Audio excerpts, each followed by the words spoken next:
Hi, welcome to Druid Talks. I'm M. Djibouti. Today's topic will be about the broken lines of initiation in Druidism, especially from antiquity on to the late Renaissance period or the classical period when the Neo-Druids were initiating the first restored Druidical lines with John Toland and Henry Hurrell and Edward Williams in the 1700s. And so there is a discrepancy for, let's say, the continuance of initiation of approximately 800 years.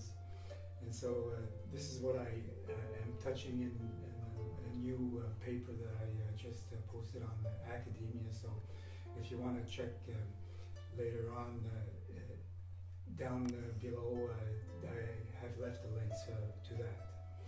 Now, one thing that I have noticed much recently when going online and looking into on the subject of Druids, what I notice is that many commentators have equated the Druids with, let's say, Satanism, occultism,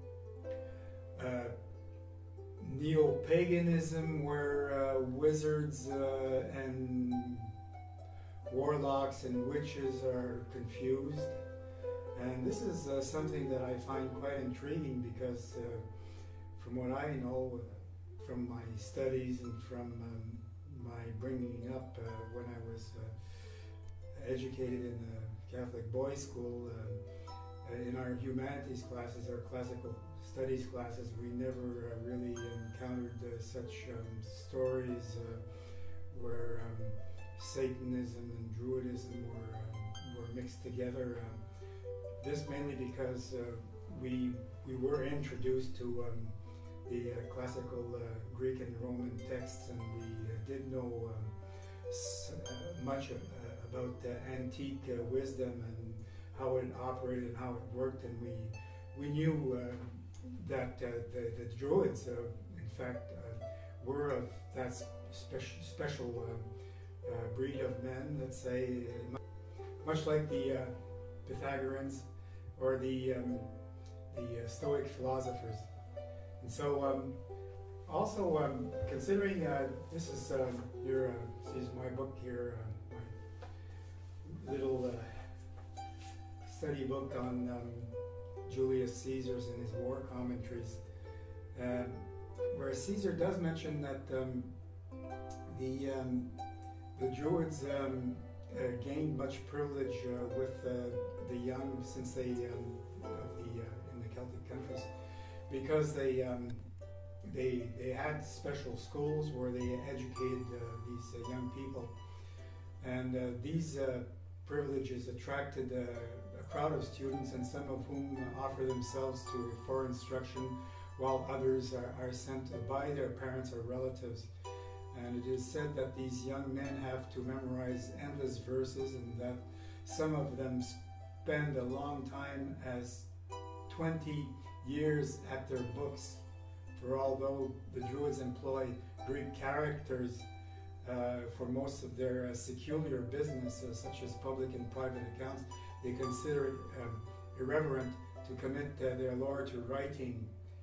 I suspect, however, that a double motive underlines this practice: unwillingness to publicize their teachings, and a desire to prevent students from relying too much on the written word at the expense of memory training. For recourse to textbooks almost invariably tends to discourage learning by heart and to dull the powers of memory. So here, this goes on to say that the Druids memorized the long verses, did have books. They used much of these books for their everyday, probably juridical work, legal books, books of literature and things like that. And they, as for the verses, let's say the inspired poetical verses, many of them had to be learned by heart. So the student was able to draw upon his memory wherever he went to have access to this poetry, which would have been very much similar to that of the Rig Vedas in India, or with the Indo-Aryans. And so the Druids had an equivalent to the Rig Veda, okay? And this is what Caesar infers, what he suggests in his war commentaries, book 6.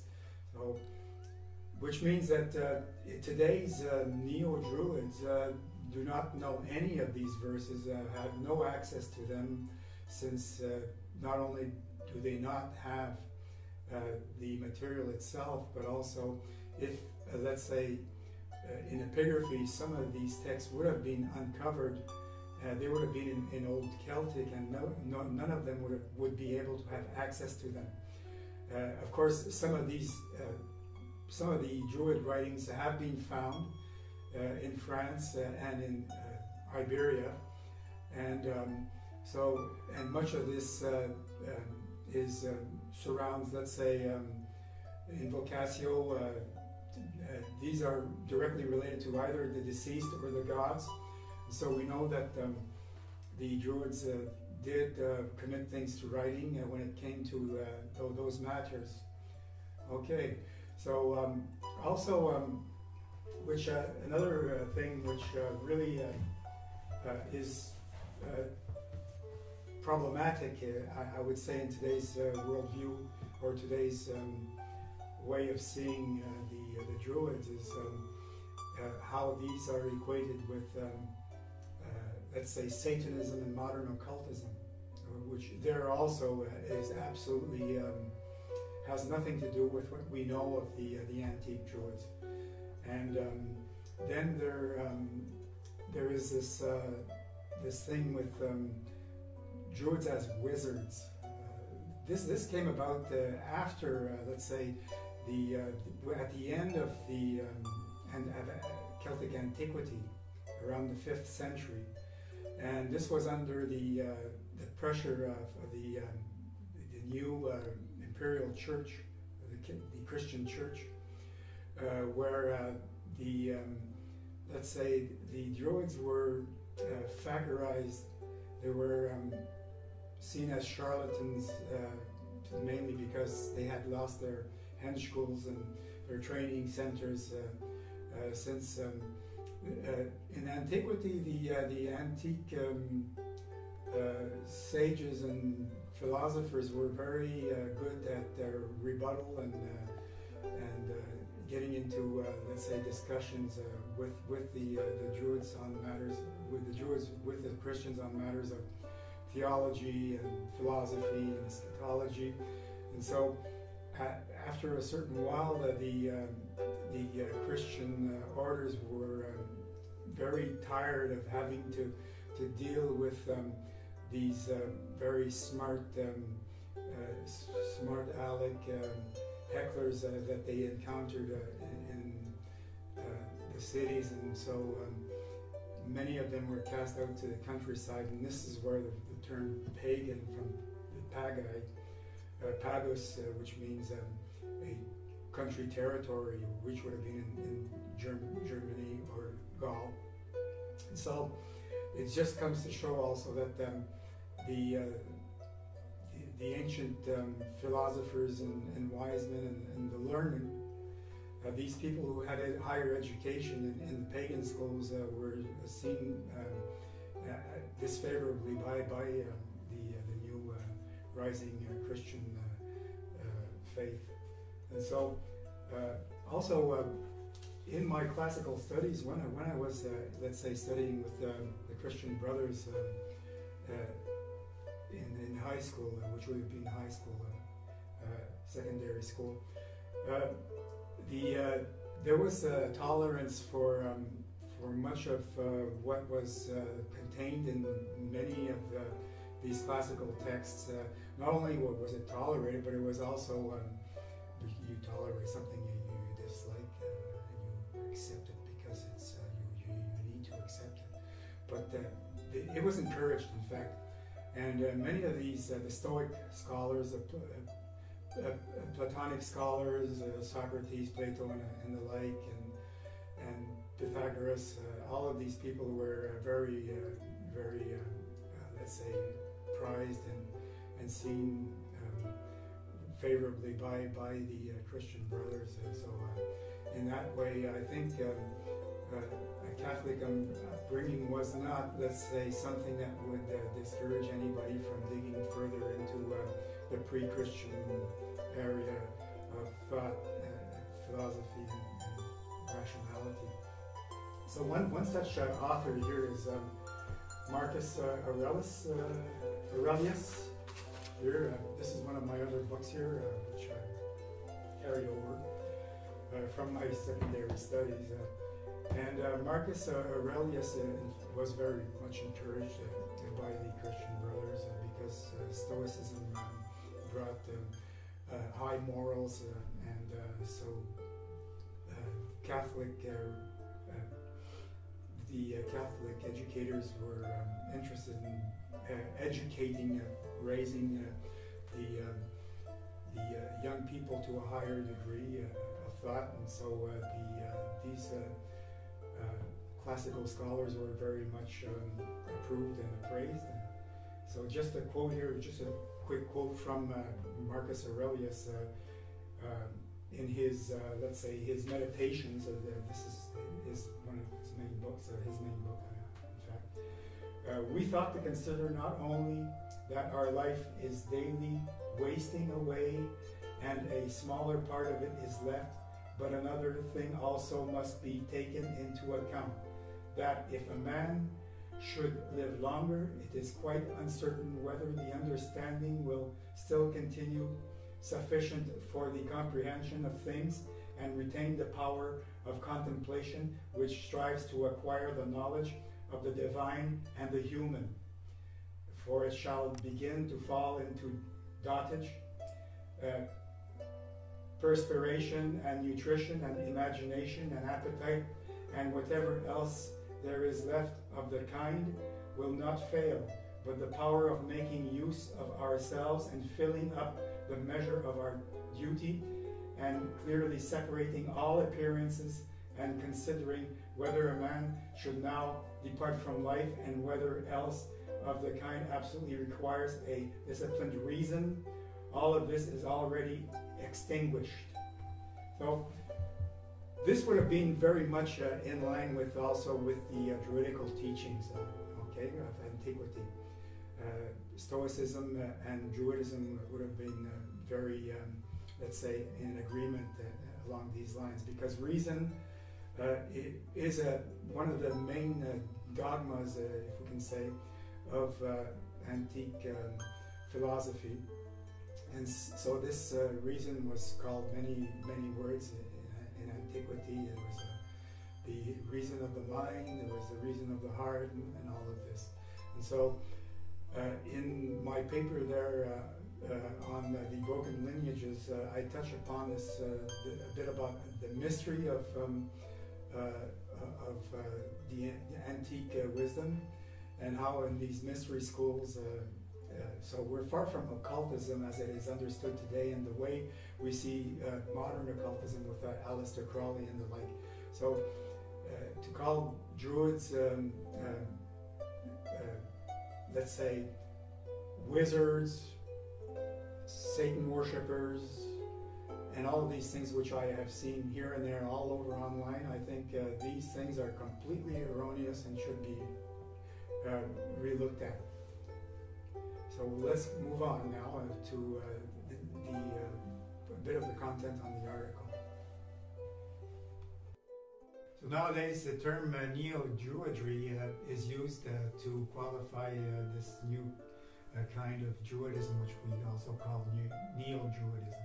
In an interview for Les Druides, authored by Thierry Gigourel, The emeritus professor Christian G. Guyon-Vach gave his scholarly view on the problem of the interrupted transmission of Druidical teachings. And Giguret starts the conversation by stating that although the Neo-Druidical movement is well-intentioned, goodwill does not suffice, and adds that knowledge of Celtic culture will not make up for a lack of initiation. And how is this initiation defined is the question.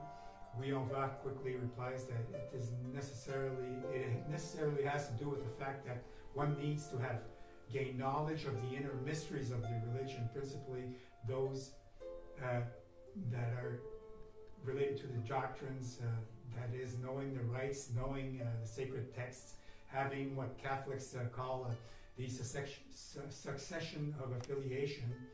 And then if this affiliation is interrupted, then initiation is no longer possible. And this is just the case with today's Druid revival. Henceforth, Neo-Druidism has no base of initiation, no doctrinal base, and no linguistic base, since the sacred language has long disappeared. So, in that sense, the term Druid in itself is misleading also, since during the medieval times the term was used to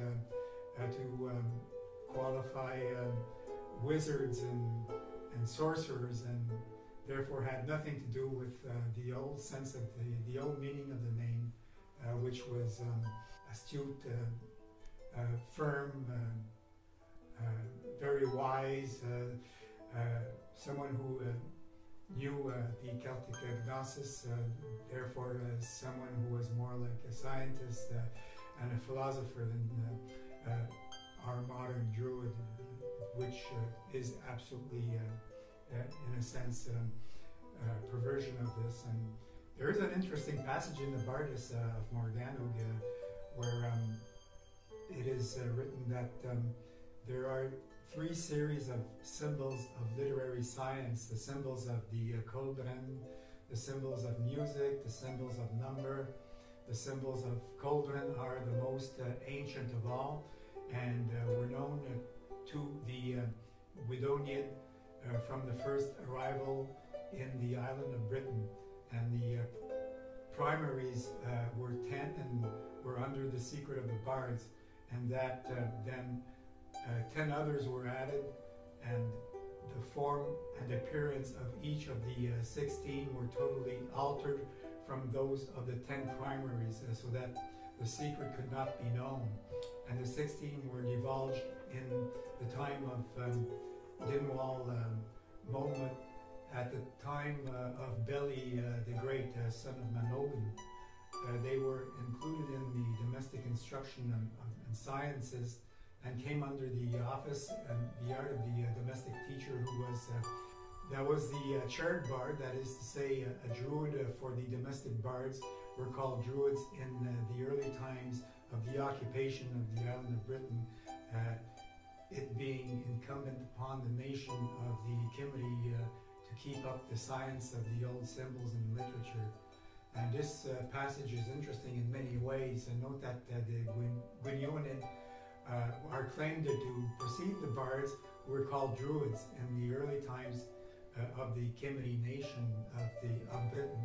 In the Bardus, the name Gwynionid is found where we should expect the mention of the word druid.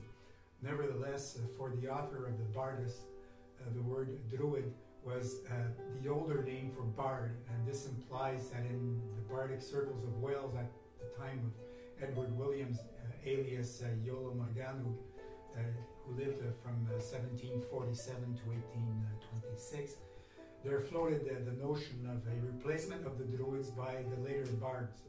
So let it be said that in former days, Druids and bards, along with the Vots, or Ovegs, as they were wrongly spelled, or fitted, were all specializations within the same clerical class of the elite. And also of interest, the name Gwynionid, which resembles the mythonym Gwynedd, the son of the mother goddess Dawn and father of the god Lu, is in fact Lula Geifs in the Mabinogion.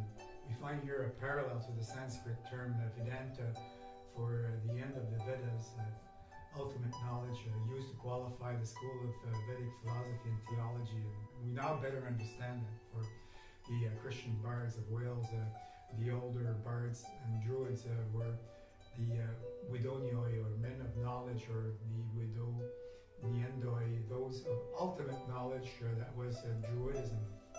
So this goes back to the old Indo-European belief system, where the priests were more philosophical than religious, and these wisdom schools they were covered in clouds of mystery by the common folk.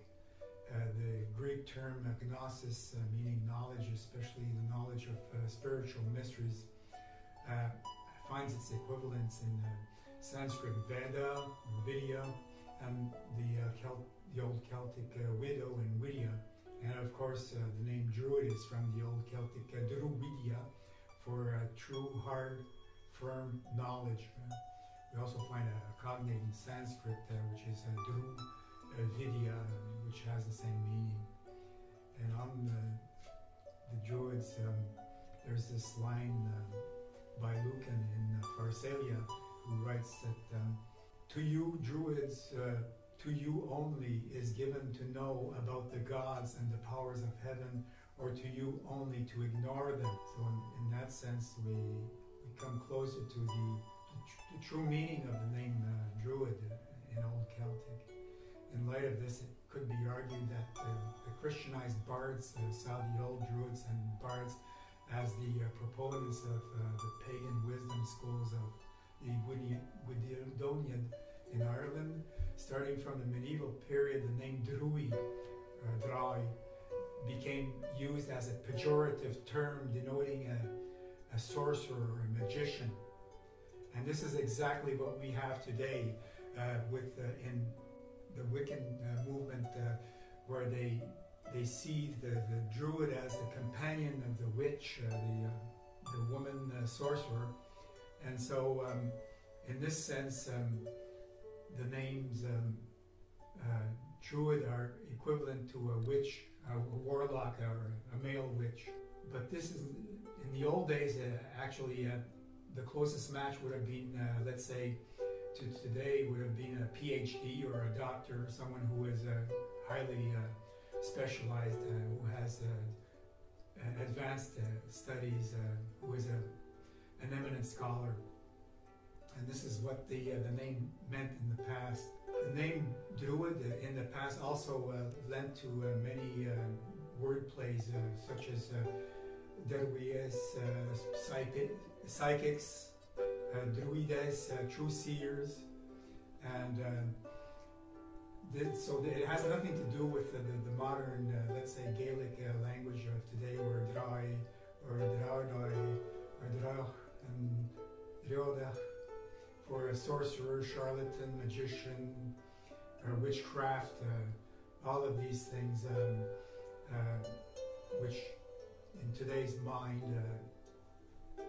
describe Druids, were not the way Druids were seen in the past. Druids had nothing to do with witchcraft. Was seen as a very common, popular superstition, and the Druids of the past did not lend themselves to this kind of these kinds of superstitions. And so we must forget these notions of Druids as wizards and warlocks as they are seen today.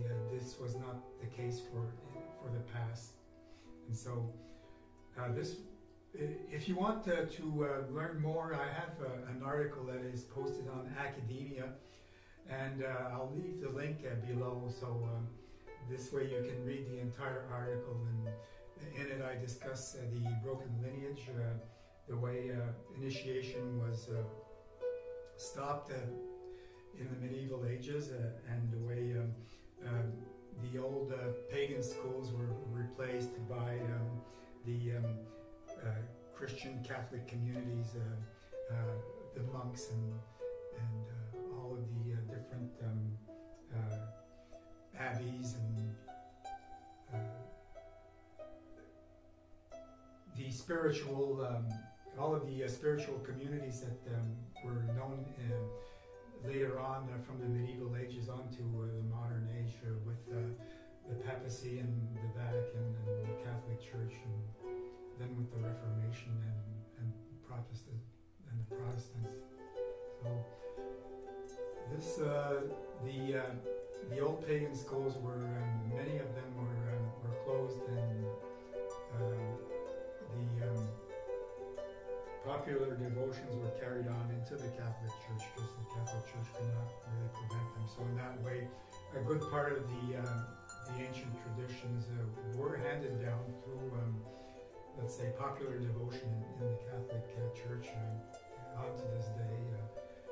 There is a difference between the scholarly Christians and the popular faith, popular cults, like the cult to the Virgin Mary and to the different saints. And so this was one of the third function was probably one of the only aspects of ancient Druidic thought that was carried on into the modern age. And so this closes today's conversation on the broken lineages.